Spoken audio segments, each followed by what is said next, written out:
The smell of my mother-in-law's cloying lilac perfume hit me before she even opened her mouth.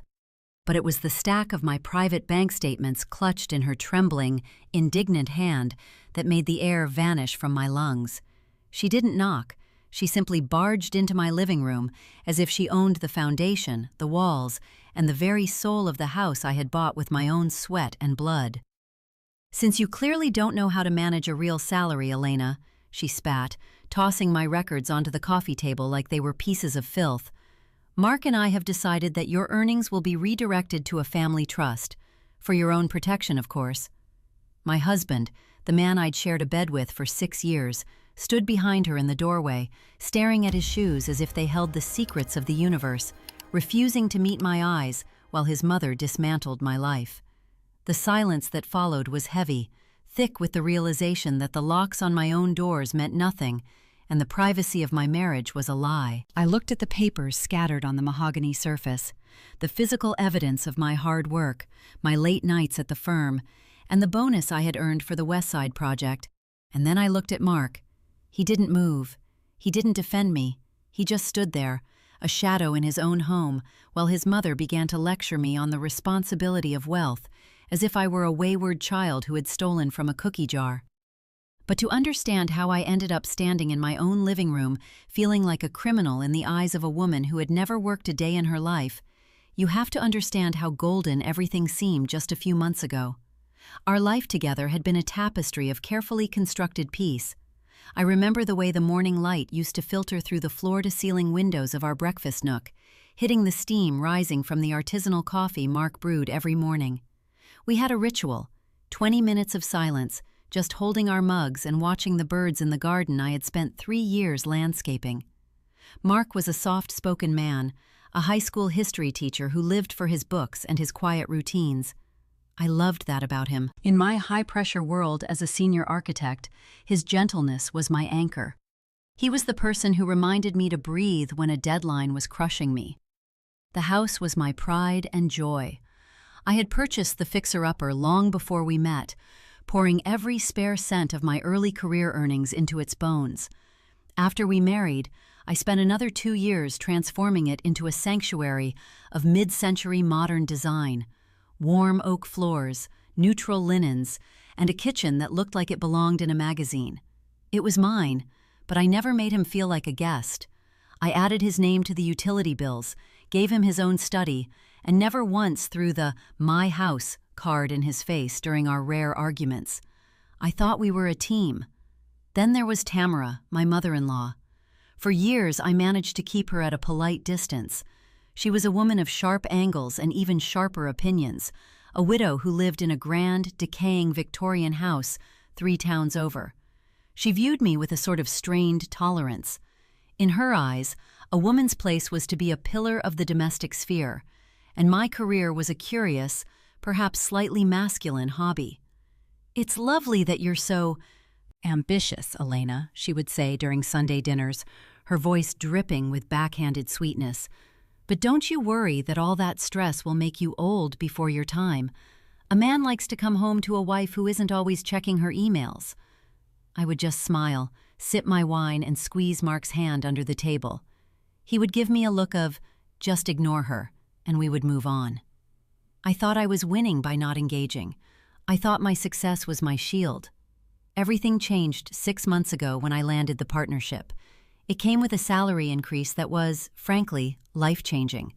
We're talking the kind of money that moves you from comfortable to wealthy. I was ecstatic. I took Mark out to the most expensive steakhouse in the city, ordered the finest champagne, and told him that our dreams of early retirement and traveling through Europe were finally within reach. He had smiled, but it was a tight, nervous thing. "That's incredible, Elle," he whispered. "But what will your mother think? You know how she gets about money.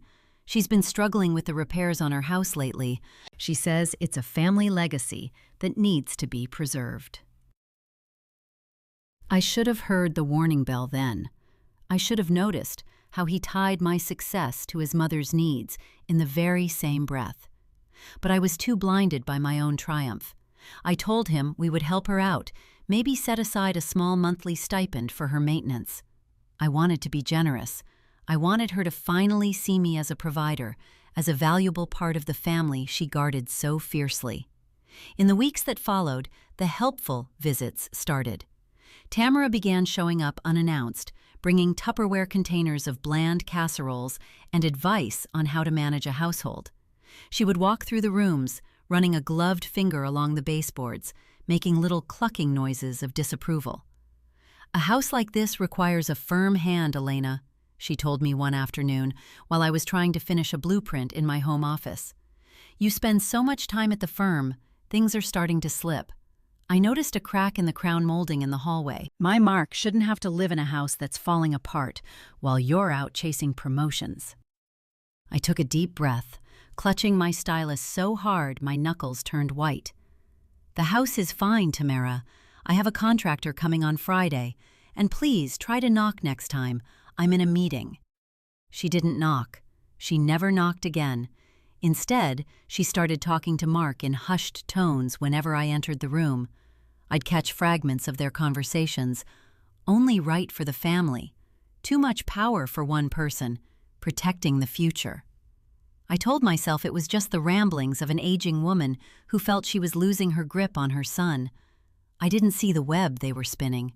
I didn't see that the man I loved, the man whose tea I made and whose dreams I funded, was slowly being convinced that my success was a threat to his masculinity and his mother's control. I was living in a fool's paradise, surrounded by the beautiful things I had bought, unaware that the people I called family were already deciding how to take them away from me. The atmosphere in the house shifted from a sanctuary to a cage so gradually I didn't even notice the bars being installed. It started with the questions, small, innocuous probes that felt like curiosity, but were actually reconnaissance. Tamara began asking about the logistics of my properties.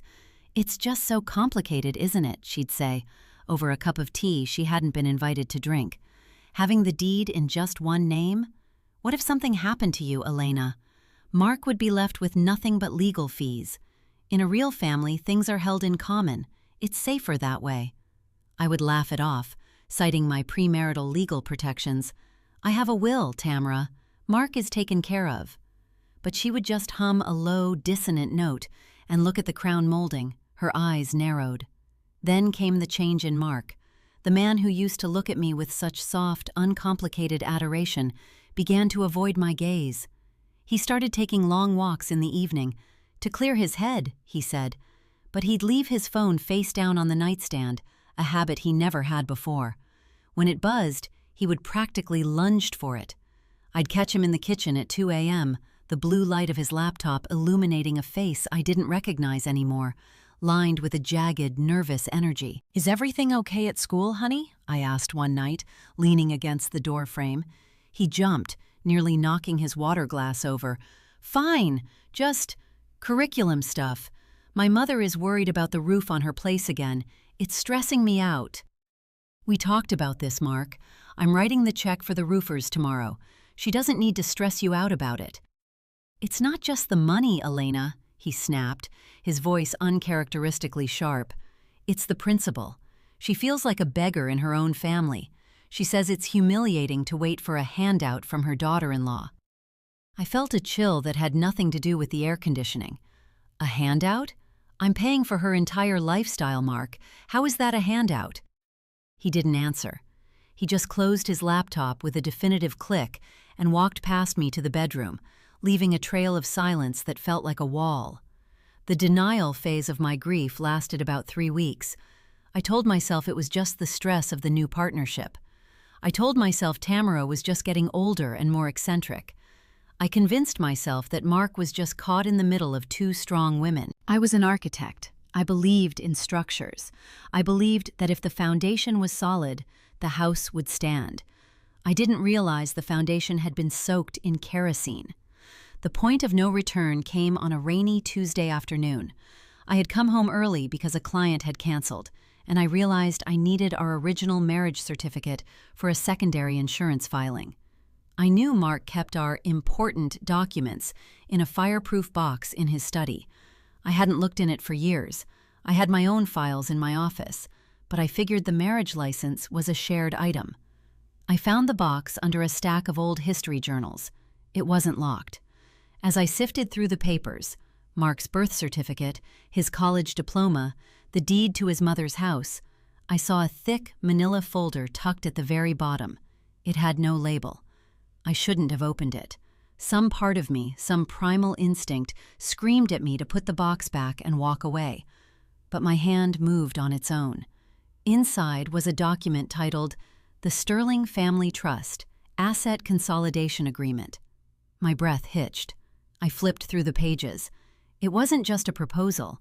It was a comprehensive plan to transfer the title of my house, and 60% of my liquid assets into a trust controlled by a board of two, Mark Sterling and Tamara Sterling.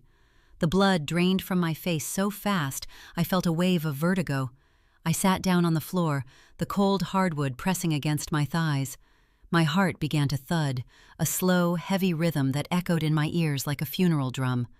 But it wasn't the plan itself that broke me. It was the last page. There was a signature line for the grantor. My name was typed there, and next to it, in neat blue ink, was a signature that looked exactly like mine. But I hadn't signed it. I had never seen this document in my life.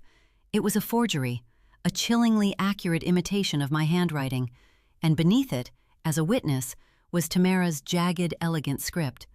A second document was clipped behind it, a power of attorney form, also forged. It gave Mark the right to access my private business accounts in the event of emotional or mental incapacity. The room began to spin. I felt a sudden, violent surge of nausea, and I had to lean my head against the side of the desk to keep from throwing up. The silence of the house, which I had always found so peaceful, now felt predatory. Every creak of the floorboards sounded like someone creeping up behind me. My pulse was a frantic, trapped bird in my chest. "They're trying to steal my life," I thought. The words felt heavy, impossible. This was Mark, my Mark, the man who cried at the end of "It's a Wonderful Life," the man who brought me tea when I had a headache. He hadn't just stood by, he had sat at this very desk and practiced my signature until he could steal my home. I looked at the date on the forgery. It had been signed 4 days ago, the same day Mark had surprised me with a bouquet of lilies and told me how proud he was of my new partnership. The world felt thin, like a veil about to tear. I looked at the papers, then at the door. I could hear the garage door opening. Mark was home. I didn't move. I couldn't. I just sat there on the floor of his study, clutching the evidence of my husband's betrayal, waiting for the sound of his footsteps, while the woman I had tried to help was already preparing to evict me from my own life. My hands were shaking so hard, the papers rattled, a small, paper-thin sound that felt like the crashing of my entire world. He was humming a tune as he walked through the kitchen. He sounded happy. He sounded like a man who had finally secured his future. And I realized, with a clarity that felt like a blade, that the man I had married never existed at all. He was just a mask worn by his mother's son. The sound of Mark's footsteps approaching the study felt like the rhythmic thud of a closing trap. I didn't move from the floor. I sat there with the forged documents spread out around me like the wreckage of a plane crash. When he reached the doorway, he was still smiling, a grocery bag tucked under one arm, his keys jingling in his hand. Then he saw me. He saw the box. He saw the Sterling Family Trust Agreement sitting on my lap. The grocery bag hit the floor with a muffled thud. An orange rolled out, bumping against my foot, but neither of us looked at it. Mark's face went from a healthy post-walk flush to the color of wet parchment. His mouth opened, then closed. He looked like a fish gasping for air. "Elena," he finally managed to whisper, "it's not what it looks like." "Is that so?" My voice sounded foreign to me, hollow, vibrating with a cold, terrifying clarity. "Because it looks like you spent hours practicing my signature so you could steal my house. It looks like you've decided I'm mentally unfit to manage the money I earn. Tell me, Mark, which part am I misinterpreting?" He stepped into the room, his hands reaching out as if to steady a spooked animal. "We were going to tell you. We wanted to have everything in order first, to make it a surprise, a safety net for our future children. My mother said, "Your mother?" I cut him off, the word tasting like poison. "Your mother is a witness to a felony, Mark. This is forgery. This is grand larceny. You aren't building a safety net, you're building a cage." "You're being hysterical," he said, and the shift in his tone was like a slap. The gentle Mark was gone, replaced by a defensive, cornered boy. "This is exactly what Mom was talking about. Your job, the pressure, it's making you paranoid. You're always so focused on your money, your house. We're a family, Elena, or at least, we're supposed to be." I stood up then, my legs shaking so violently I had to grip the edge of the desk. "I am the only one in this room who has acted like family. I have supported you. I have supported her. And this is how you repay me?" Before he could answer, the front door swung open with a violent bang. I didn't need to see her to know who it was. The scent of lilac preceded her, thick and suffocating.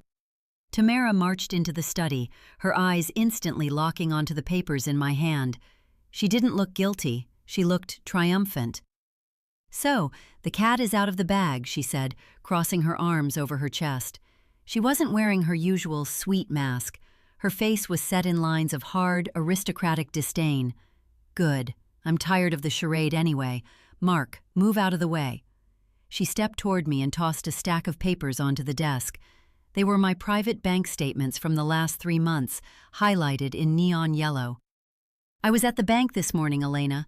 Since Mark is now a secondary authorized user, thanks to the paperwork you signed, I had them print these out. You spent $4,000 on a new drafting table and another $2,000 on a weekend spa retreat last month. While my family's ancestral home is rotting from the inside out? While your husband drives a 7-year-old sedan? It's disgusting. It's selfish." I stared at her, my jaw dropping. "You went to my bank? You used a forged power of attorney to access my accounts." "I did what was necessary to protect my son's interests," she snapped. "You have too much power, Elena. It's corrupted you. You think because you hold the deed to this house, you can dictate how this family lives. But a wife's duty is to her husband's legacy. We've already filed the trust activation with the county clerk. As of noon today, this property is the primary asset of the Sterling Trust. If you want to keep living here, you'll start acting like a member of this family and not a landlord." The room felt like it was shrinking. The walls I had painted, the floors I had polished, they felt like they were leaning in to crush me. I looked at Mark. He was standing by the window now, staring out at the garden, his back to me. "Mark?" I whispered. "Is this true? Did you already file the papers?" He didn't turn around. He didn't say a word. He just stood there, a silent statue of complicity. His silence was the loudest thing in the room. It was the sound of 6 years of marriage being shredded. "Answer me!" I screamed, my voice cracking. He finally turned, his eyes red-rimmed but cold. "It's for the best, Elle. Mom's right. You've changed. You're so obsessed with your career and your assets that you've forgotten us. We're just trying to bring you back to reality. Once the money is in the trust, you won't have to worry about it anymore. You can just be my wife again." A cold, hard knot formed in my stomach. It wasn't just the house. "What else?" I asked, my voice dropping to a low, dangerous simmer. "What else did you do?" Tamara smiled, a slow, predatory curve of her lips. "The loan, Mark. Tell her about the loan." Mark winced. I needed to help Mom with the Victorian. The structural repairs were more than we thought. Since I'm a co-owner of the trust now, I used the house as collateral for a bridge loan. It's only $200,000, Elena. With your new salary, we'll have it paid off in 2 years. I felt the floor drop away. They hadn't just stolen my house, they had leveraged it. They had saddled me with a massive debt to fix a house I didn't even own, using a trust they had created with a forged signature. "Get out," I said. It was barely a whisper. "Excuse me?" Tamara huffed. "I said, get out!" I roared, the sound tearing from my throat with a force that made them both flinch. "Get out of my house! Get out before I call the police and have you both hauled away in handcuffs." Tamara laughed, a sharp, metallic sound. "Call them. Go ahead. The paperwork is filed, Elena. To the law, this is a civil matter between a husband and wife, and with the mental health addendum we've drafted, noting your erratic behavior and financial instability, no one is going to take your word over Mark's. You aren't the victim here. You're a woman in need of guidance.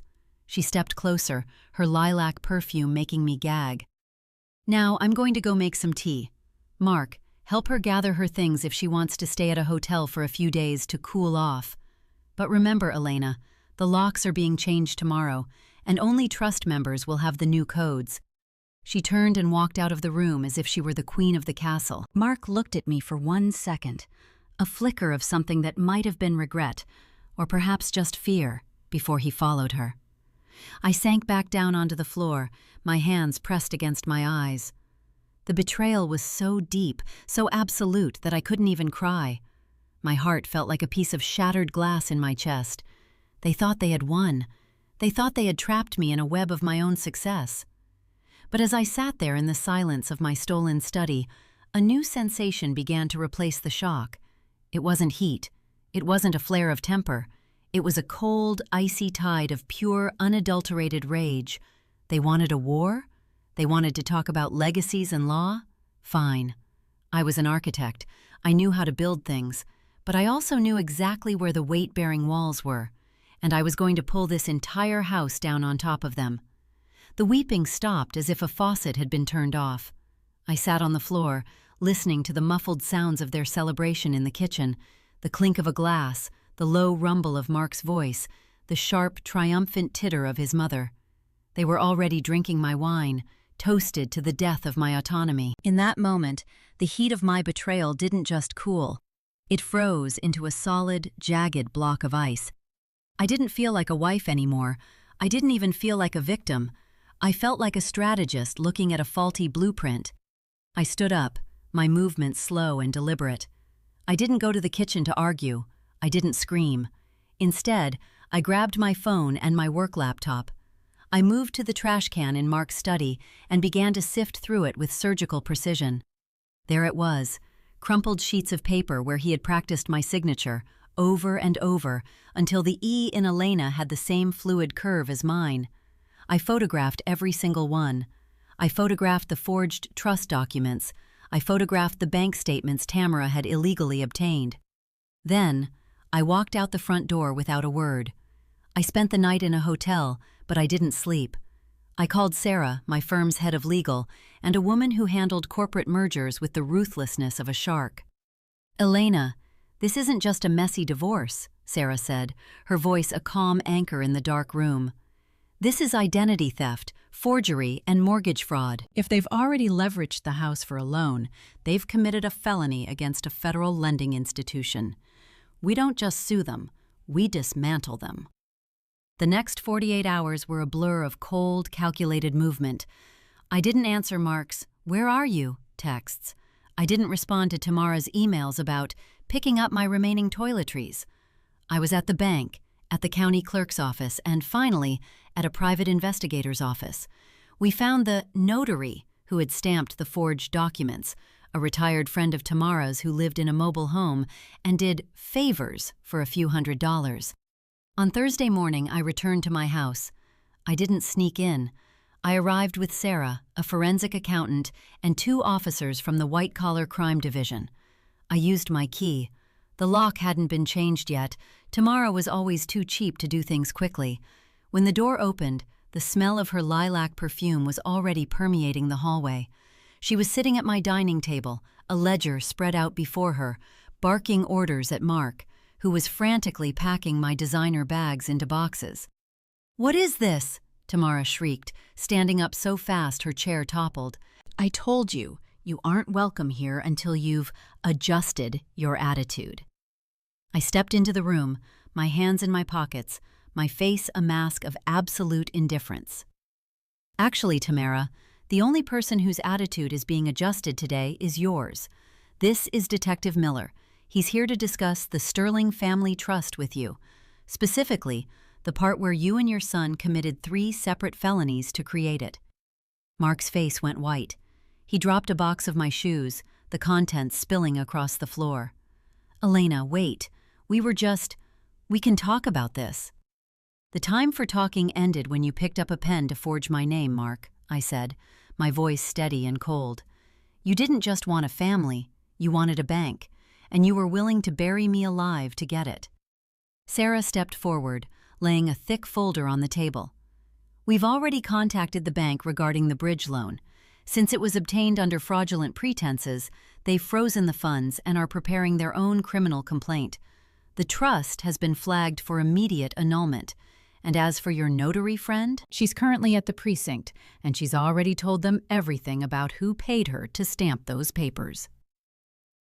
Tamara let out a sound that was half hiss, half sob. She turned to Mark, her eyes wide with a frantic, animalistic fear. "Mark, do something. Tell them she's crazy. Tell them she's the one who's unstable." Mark looked at me, his eyes pleading, his mouth opening to offer one last lie. He looked at the handcuffs on the detective's belt, then back at me. He opened his mouth, but for the first time in his life, his mother's influence couldn't find the words for him. He fell into a silence so profound, so pathetic, that I felt a wave of pity for the man I thought I knew. He was a hollow shell, and the vacuum inside him had been filled by his mother's poison. "I'm sorry, Elle," he whispered. "I'm not," I replied, "because now I know exactly who I was sleeping next to." The fallout was swift and devastating. Mark and Tamara were taken in for questioning. Because the fraud involved a significant mortgage loan, the charges weren't just a slap on the wrist. Mark, desperate to avoid prison, eventually turned on his mother, testifying that she had been the mastermind behind the scheme. It broke the last of their bond. Tamara ended up with a suspended sentence and a massive fine that forced her to sell the ancestral Victorian house she had been so desperate to save. Mark lost his teaching license and moved into a studio apartment 3 towns away, living off a retail salary that barely covered his legal fees. 6 months later, I sat on my veranda. The house was mine again, legally, spiritually, and physically. I had the locks changed the very day the police took them away, and I had the entire place professionally cleaned to scrub away the lingering scent of lilac. The morning sun hit the garden, illuminating the jasmine I had planted to replace the old bushes. It was quiet, a deep, genuine quiet that didn't feel like a predator waiting to strike. I sipped my coffee, looking at the floor-to-ceiling windows I had designed. I was single, I was wealthy, and I was entirely in control of my own destiny. I thought about the family trust they had tried to build. They were right about one thing: wealth is a responsibility. But my greatest responsibility wasn't to a man who didn't respect me or a woman who wanted to own me. It was to the woman who had built this life from nothing, brick by brick. I picked up my pen, the same one Mark had used to try and steal my world, and signed a new set of blueprints for a community center I was donating my time to. My signature was bold, clear, and entirely my own. I used to think my house was my sanctuary because of the walls and the roof. Now I knew better. A house is only a home when the people inside it aren't trying to steal the floor from under your feet. And as the sun warmed my face, I realized that for the first time in my life, I wasn't just living in a beautiful building. I was finally, truly, at home.